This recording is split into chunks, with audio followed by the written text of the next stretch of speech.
오늘 이야기의 핵심은 이것입니다. 주님께서 너희에게 세상의 소금이 되어라, 빛이 되어라 말씀하지 않으시고 이미 너희는 세상의 소금이다, 빛이다 그렇게 선언하고 계시다는 점입니다. 이 점은 매우 중요합니다. 만일 주님께서 여러분들을 향해서 세상의 소금이 되어라, 빛이 되어라 이렇게 말씀하셨다면 어떻게 되었겠습니까? 우리 안에 그 말씀에 대한 순종할 수 있는 어떤 그런 마음은 없는 채 그 말씀에 대한 증오와 반발심만 생겼을 겁니다. 사실 소금 되어라, 빛 되어라, 착하게 살아라, 훌륭하게 되어라 하는 말이 나쁜 말은 아닙니다. 다 좋은 그러한 이야기죠. 그러나 여기에 문제가 있습니다. 그러한 말씀이 우리에게 마음 깊은 항복이나 순종을 만들어내지는 못한다는 점입니다. 제 친구 한 명은 부모님의 말씀을 아주 잘 듣기로 소문난 그런 보기 드문 효자였는데요. 저는 그 친구와 가까이 지내면서 참 많이 놀랐었습니다. 왜냐하면 그 친구가 겉으로는 부모님께 말 잘 듣는 효자일지는 몰라도 속으로는 전혀 그렇지 않은 친구였기 때문입니다. 그 친구의 마음은 늘 이런 것이었습니다. 예를 들어 친구들과 한 밤 10시까지 놀고 있으면 집에서 엄마한테 전화가 옵니다. 어머니가 그만 놀고 일찍 집에 들어와라 라고 하는 것이죠. 그때 저희들 나이가 20대 중반이었습니다. 친구들은 무슨 남자가 밤 10시에 집에 들어가냐고 더 놀자고 그렇게 말을 하면 그 친구는 분노에 찬 얼굴로 집에 가는 겁니다. 그러고는 집 앞에서 얼굴빛을 바꾸고는 아무 일 없었다는 듯이 집에 들어가곤 했답니다. 사실 이런 것은 여러분 진정한 효도가 아니죠. 분노와 오기일 뿐입니다. 나는 오늘도 효도했다는 그런 효도를 가장한 일종의 반항인 것이죠. 여러분 이러한 모습은 하나님과 우리 사이에도 아주 자주 발생하는 일입니다. 우리도 종종 분노와 오기로 신앙생활을 할 때가 있죠. 하나님 보시죠? 제가 이번에도 순종해 드립니다. 제가 이번에도 수고했습니다. 자, 됐죠? 더 해야 합니까? 끊임없이 하나님께 따지면서 이를 악물고 신앙생활할 때가 많이 있습니다. 왜 그렇습니까? 그것은 무엇을 해야 한다는 그런 계명만 있고 그 계명을 정말 마음 다해 순종할 수 있는 그러한 능력이 우리 안에 없기 때문입니다. 여러분 이렇게 신앙생활을 계속하게 되면 원망과 불평과 반항심만 늘어나게 되어 있습니다. 그리고 그런 신앙생활이 계속해서 반복되면 나중엔 차라리 그 계명이 없었으면 하는 생각도 들고 또 나중 가면은 아예 그렇게 명령하시는 하나님도 안 계셨으면 하는 참담한 생각까지 하게 되는 것입니다. 심각한 것이죠. 남들이 볼 때는 굉장히 신앙생활을 잘하는 사람처럼 보이는데 사실은 지금 하나님과 싸우고 있는 것입니다. 따라서 바울이 뭐라고 말합니까? 고린도 교인들한테 이렇게 말하죠.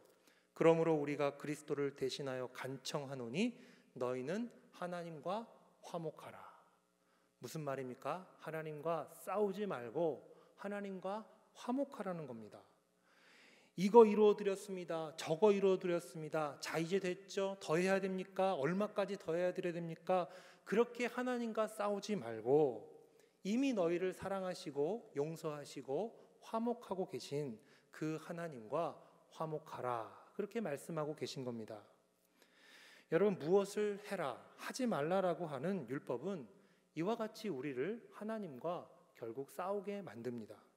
율법이 나쁜 거라 그렇습니까? 아니요. 율법은 선한 겁니다. 악한 것은 바로 우리죠. 우리가 악해서 율법을, 말씀을 그렇게 듣는 겁니다.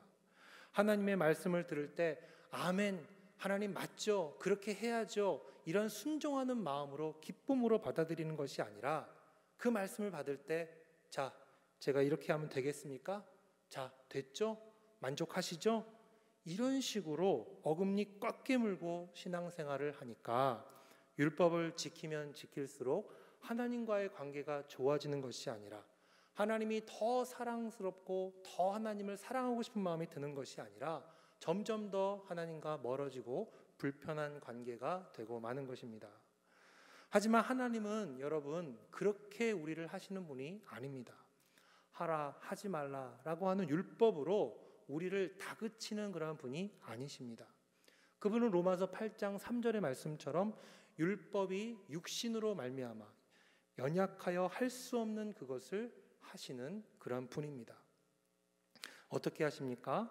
바로 우리에게 정말 끊을 수 없는 그 로마서 8장 말미에 나오는 그 끊을 수 없는 무한한 사랑을 우리에게 부어주심으로 하나님은 그 일을 이루신다 하는 것입니다. 오늘 본문의 말씀도 여러분 그런 맥락에서 이해되어야 됩니다. 주님은 소금이 되어라, 빛이 되어라 그렇게 말씀하시지 않고 그저 우리에게 너희는 세상의 소금이다, 너희는 세상의 빛이다 그렇게 말씀하시고 계신 겁니다. 사실 이 말씀은 맞지 않는 말씀이죠. 우리가 무슨 소금입니까? 정말 그런 소금이 있다면 맛을 잃은 그런 소금이죠. 늘 부끄럽고 늘 민망한 그런 사람들입니다. 또 우리가 무슨 빛입니까? 어둠이죠. 누가 누구에게 비춰줄 수 있습니까? 내 하나 그 길도 찾지 못하는 어둠이 바로 우리입니다. 그럼에도 불구하고 하나님은 우리를 향해서 선언하고 계신 겁니다. 너희는 세상의 소금이다, 너희는 빛이다 말씀하고 계신 겁니다. 여러분 이것이 바로 복음입니다. 아무런 자격 없는 우리를 향해서 하나님은 소금이요 빛이라고 말씀해주고 계신 겁니다. 그리고 바로 여기에 감격과 감사가 있는 것이죠. 그리고 기독교의 선행은 바로 이렇게 아무것도 아닌 자가 극진한 사랑을 받았을 때, 도저히 용서받을 수 없는 자가 용서받을 때에 자연스럽게 그러한 선행이 열심히 흘러나오는 것입니다. 생각해 보십시오. 지금까지 여러분의 가슴을 따뜻하게 녹였고 여러분의 그 딱딱해진 마음을 뜨겁게 만들었던 것은 무엇이었습니까? 여러분의 가슴을 뛰게 하고 누가 시키지 않아도 내가 열심 있게 수고하게 만든 그것은 무엇이었습니까? 차가운 계명이었습니까? 아니면 사랑이었습니까? 바로 하나님의 그 사랑이었죠. 사람은 희한하게 착하게 살아라고 하는 명령보다 사랑을 받을 때 착하게 살게 됩니다. 참 신기하죠? 경험해 보신 분들은 아실 겁니다. 성경에도 그런 예가 있습니다. 예수님께 눈물을 흘리면서 발을 씻어드렸던 그 여인을 생각해 보십시오. 그 여인은 왜 그렇게 한 것입니까? 다른 제자들은 발 씻을 물도 예수님께 드리지 않았는데 그 여인은 어째서 그 곁에 가서 눈물로 그 발을 씻겨드리고 자기 머리털로 닦고 그 발에 입 맞추고 향유를 부었던 것입니까? 바로 주님으로부터 한없는 하나님의 사랑과 하나님의 그 은혜와 용서를 경험했기 때문입니다. 그녀는 많은 사랑을 받았기 때문에 주님께 더 많은 헌신과 사랑을 드릴 수 있었던 것입니다. 우리가 사랑받고 용서받은 경험이 여러분 이렇게 중요한 겁니다. 사람은 사랑받을 때 더 열심을 내게 되어 있습니다. 실제로 스웨덴에서 이런 심리 실험을 했다고 합니다. 그룹을 둘로 나눠서 한 그룹은 하루를 시작할 때 내가 많은 것을 오늘도 수고했다 그런 생각을 갖고 하루를 시작하게 하고, 또 한 그룹의 사람들에게는 내가 하루를 시작할 때 나는 오늘도 많은 것을 받았다 그렇게 생각하고 하루를 시작하게 시켰답니다. 여러분 이 두 그룹 중에서 어떤 사람들이 더 행복한 하루를 보냈을까요? 뭔가를 많이 수고했다고 생각하는 그룹과 내가 오늘도 많은 것을 받았구나 이렇게 생각하고 시작한 그룹, 둘 중에 어느 그룹이 더 행복한 하루를 보냈을까요? 많이 받았다고 생각한 그 사람들이 훨씬 더 행복한 하루를 보냈다고 합니다. 아침부터 나는 이것도 했고 저것도 했고 이런 수고도 했고 많은 것을 했어 이렇게 생각하는 사람들은 하루 종일 만나는 모르는 사람들한테 왜 내가 수고한 거 인정해 주지 않아? 왜 나 칭찬해 주지 않아? 난 이것도 했는데 저것도 보상받아야 돼. 그러면서 계속 투덜거리면서 하루를 보냈다는 겁니다. 반면에 많은 것을 받았다. 나는 오늘도 이 많은 것들을 누리고 있다. 많은 사람들의 도움과 은혜 속에 살고 있구나. 이렇게 생각한 사람들은 누구를 만나더라도 고마워하고 감사하고 친절하게 대했다는 이야기입니다. 여러분, 우리 하나님이 이루시는 일이 바로 이와 같습니다. 하나님은 우리가 많은 것을 수고했다, 그런 생각으로 하루를 시작하게 하시는 분이 아닙니다.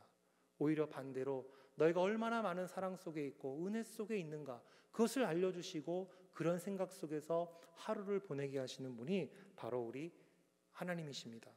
그리고 우리는 그렇게 받은 사랑으로 만나는 모든 사람들에게 감사하며 그 사랑을 나누어주는 그러한 축복의 통로들인 것이죠.